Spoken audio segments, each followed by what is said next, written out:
आप कहते हो कि यूपी में आपका राज है और वहां पे कॉन्स्टिट्यूशन नहीं लागू होता है, वहां पे मनुस्मृति लागू हो रही है। मैं कुछ दिन पहले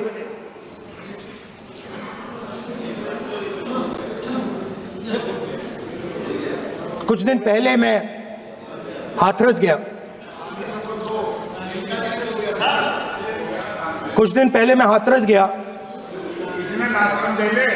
हाथरस में 4 साल पहले एक लड़की का बलात्कार होता है। गैंग रेप होता है।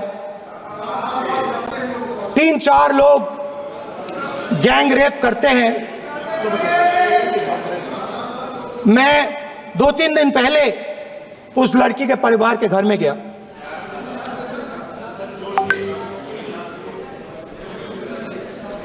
जिन्होंने गैंग रेप किया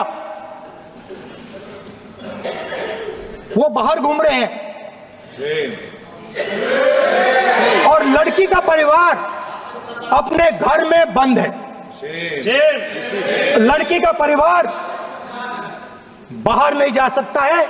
जो अपराधी हैं वो उनको रोज धमकाते हैं और वो बाहर घूमते हैं।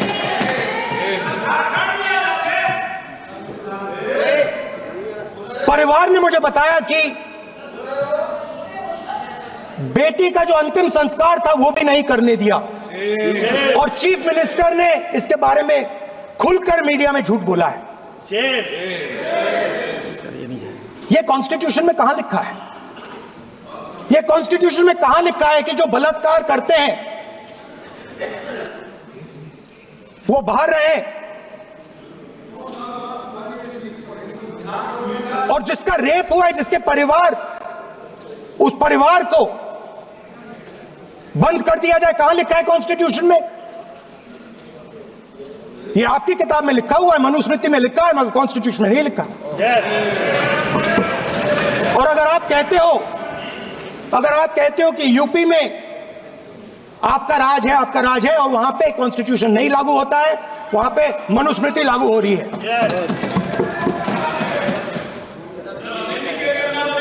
परिवार ने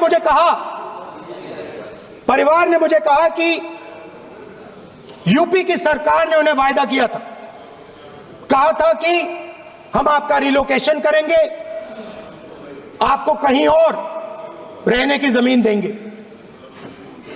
आज तक 4 साल हो गए हैं, आज तक उनका रिलोकेशन नहीं किया गया है। और हर रोज उन्होंने मुझे फोटो दिखाई, वो बाहर निकलते हैं और जिन्होंने बलात्कार किया वो धमकाते हैं उनको। तो मैं इस हाउस में कहना चाहता हूं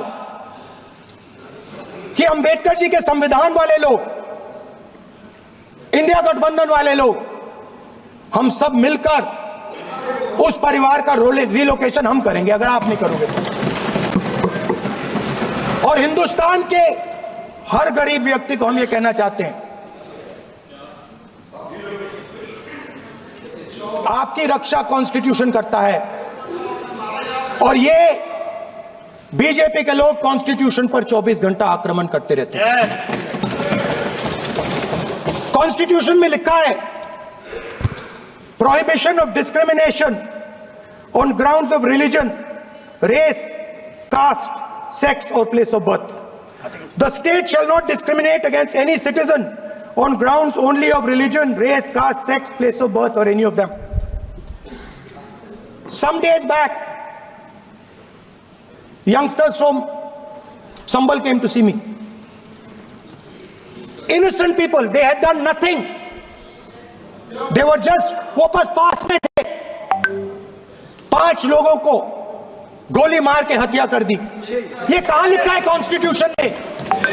ये कहां लिखा है कॉन्स्टिट्यूशन में? तो लिखा है prohibition of discrimination of grounds of religion. और जहां भी आप जाते हो, एक धर्म को दूसरे धर्म से लड़ाते हो, नफरत फैलाते हो। कहां लिखा है कॉन्स्टिट्यूशन में? कहां लिखा है कॉन्स्टिट्यूशन में कि एक धर्म को दूसरे धर्म से लड़ाना है? कहां लिखा है कॉन्स्टिट्यूशन में कि दलित परिवार को बंद करके अंदर रखना है और उनके अपराधियों को बाहर घूमने देना है? कौन से कॉन्स्टिट्यूशन में लिखा है? मुझे दिखाइए।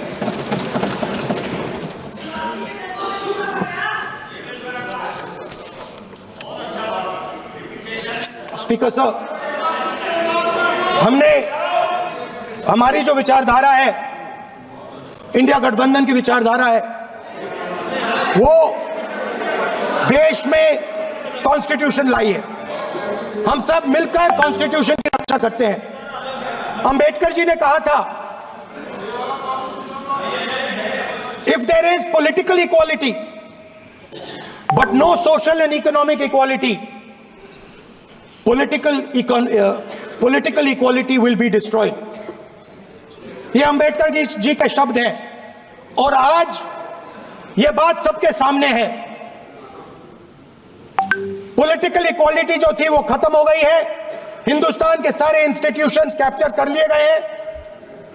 सोशल इक्वालिटी नहीं रही, फाइनेंशियल इकोनॉमिक इक्वालिटी नहीं रही। इसीलिए हमारा अगला कदम जाति जनगणना होगा। हम देश को दिखाना चाहते हैं कि आपने किन लोगों का और कहां कहां अंगूठा काटा है।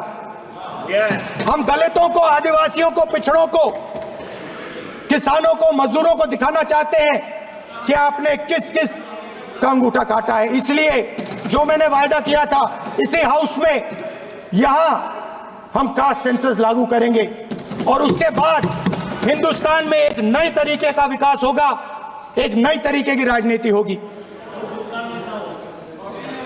जो मैंने पहले कहा था, जो आपको अच्छा नहीं लगता है, 50% रिजर्वेशन, उस दीवार को हम यहां तोड़ेंगे।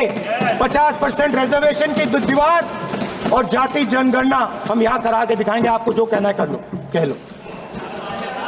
स्पीकर सर, बहुत बहुत धन्यवाद।